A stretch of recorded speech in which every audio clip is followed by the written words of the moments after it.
نبی کریم صلی اللہ علیہ وسلم کا ارشاد ہے کہ جو 100 دفعہ مجھ پہ درود شریف پڑھتا ہے تو اس کو اللہ کی طرف سے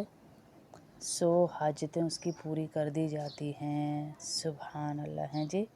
100 حاجتیں اس کی پوری ہو رہی ہیں جو 100 دفعہ درود شریف پڑھ رہا ہے۔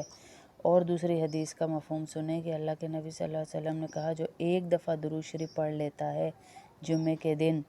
تو اللہ اس کو ایسی بیماری نہیں لگائے گا جس سے اس کی موت واقع ہو جائے، ایسی بیماری سے اللہ اس کی حفاظت فرمائے گا، اس کو ظالم لوگوں کے ظلم سے بچائے گا۔ جو آج ہم کسی بھی دکان پہ جا رہے ہیں نا، ہمارے ساتھ ظلم، قیمتیں زیادہ ہو رہی ہیں، کہیں رشتہ داروں کی طرف سے ظلم ہو رہا ہے، کہیں بھی چھوٹے بڑے ظلم سے اللہ ہمیں بچائے گا،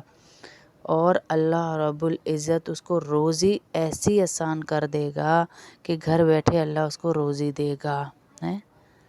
اور تنہائی کے گناہ سے اللہ اس کی حفاظت فرمائے گا۔ سب سے بڑا تنہائی کا گناہ آج کیا ہے؟ سب سے بڑا تنہائی کا گناہ ہے آج موبائل، کہ ہم موبائل کے فتنے سے اپنے آپ کو نہیں بچا پا رہے، تو اللہ رب العزت یہ انعام دے رہے ہیں ہمیں کہ جو ایک دفعہ جمعے والے دن درود شریف پڑھ لے گا اللہ اسے ان سب بیماریوں اور گناہوں سے محفوظ رکھے گا، اور یہ فضائل دے گا جو میں نے ابھی بتائے۔ اللہ ہم سب کو پڑھنے کی توفیق عطا فرمائے۔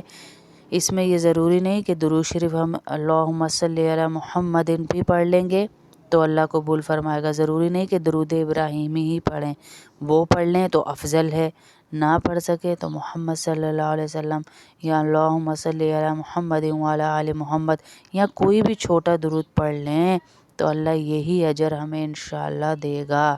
محمد صلی اللہ علیہ وسلم، محمد صلی اللہ علیہ وسلم چلتے چلتے پڑھیں، چلتے پھرتے پڑھیں۔